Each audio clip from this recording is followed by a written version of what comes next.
The rocket unveiling, please.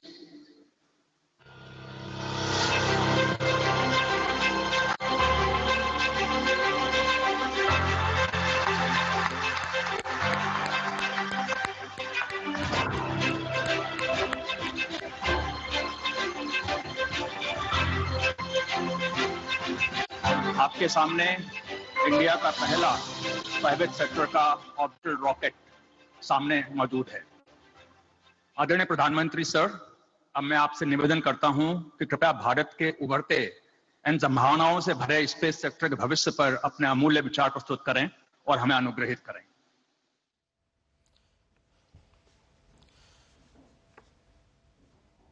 Cabinet में मेरे साथी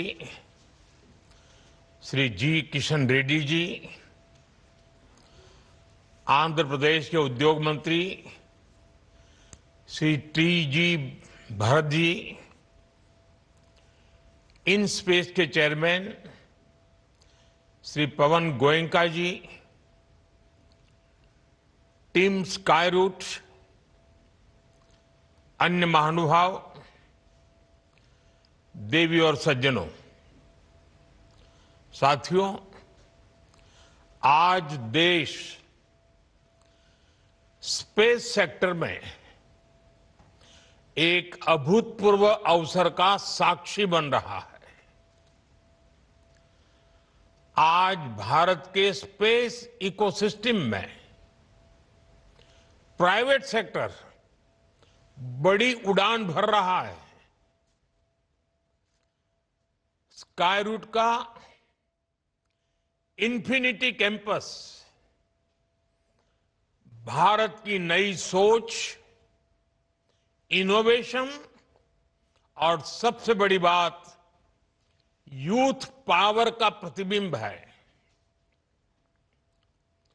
हमारी युवा शक्ति की इनोवेशन, रिस्क टेकिंग एबिलिटी और एंटरप्रेन्योरशिप आज नई बुलंदी छू रही है।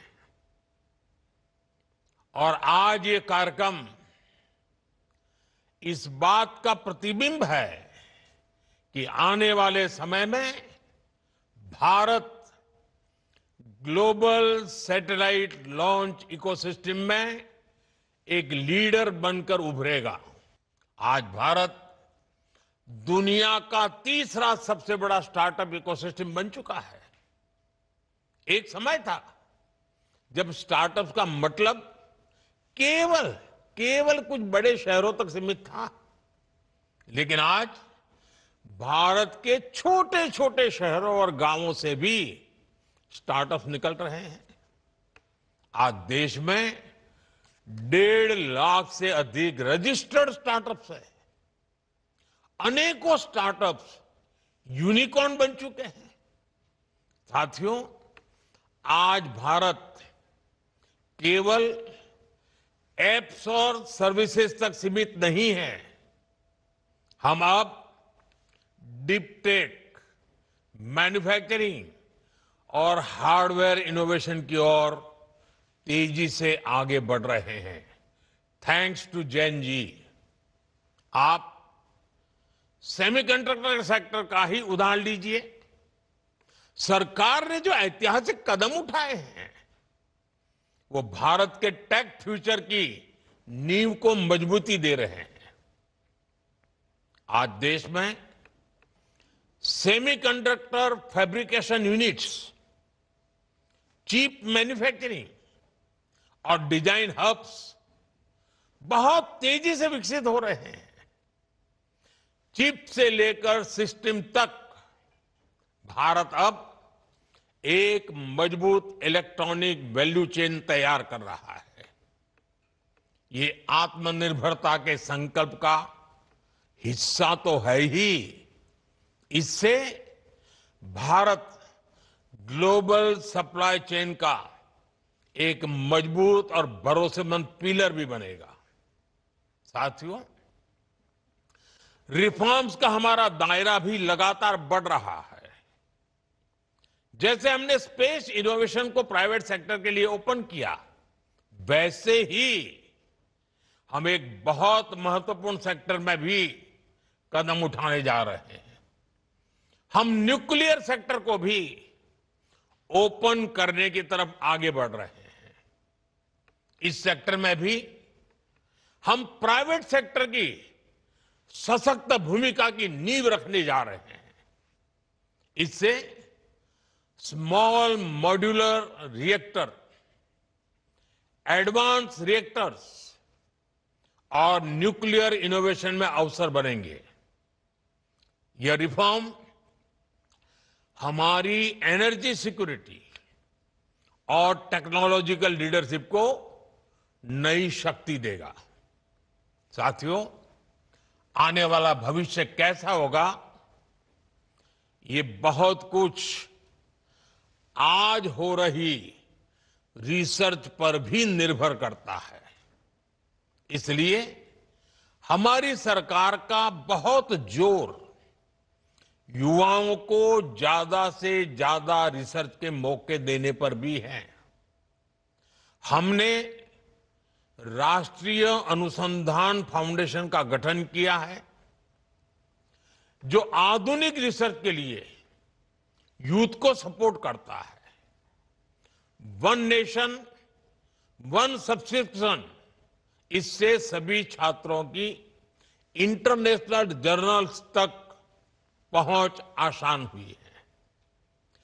1,00,000 करोड़ के रिसर्च, डेवलपमेंट और इनोवेशन फंड से देश भर में युवाओं को बहुत मदद मिलने वाली है। हमने 10,000 से अधिक अटल टिंकरिंग लैब भी खोली है, जो स्टूडेंट्स में रिसर्च और इनोवेशन की भावना जगा रही है। आने वाले दिनों में हम ऐसी 50,000 नई अटल टिंकरिंग लैब बनाने पर काम कर रहे हैं। सरकार के ये प्रयास भारत में नए इनोवेशन की बुनियाद बना रहा है। साथियों, आने वाला समय भारत का है, भारत के युवाओं का है, भारत के इनोवेशंस का है। कुछ महीने पहले स्पेस डे के अवसर पर मैंने हमारी स्पेस एस्पिरेशंस की चर्चा की थी।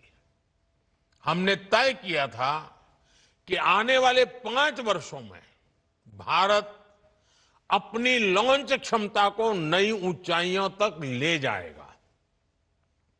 हमने ये भी निश्चय किया था कि भारत के स्पेस सेक्टर में 5 नए यूनिकॉर्न तैयार होंगे। स्काई रूट की टीम जिस प्रकार आगे बढ़ रही है, उससे ये तय है कि भारत अपने हर लक्ष्य हासिल करके रहेगा। साथियों, मैं भारत के हर नौजवान को, हर स्टार्टअप, साइंटिस्ट, इंजीनियर, एंटरप्रेन्योर को भरोसा देता हूं। और मेरे नौजवान साथियों, ये मेरी गारंटी है, सरकार हर कदम पर आपके साथ खड़ी है। मैं एक बार फिर स्काई रूट की पूरी टीम को बहुत बहुत बधाई देता हूं और उन सभी लोगों को शुभकामनाएं देता हूं जो भारत की स्पेस जर्नी को नई गति दे रही है। आइए, धरती हो या फिर अंतरिक्ष, 21वीं सदी को भारत की सदी बनाएं। आप सबका बहुत बहुत धन्यवाद, बहुत बहुत शुभकामनाएं।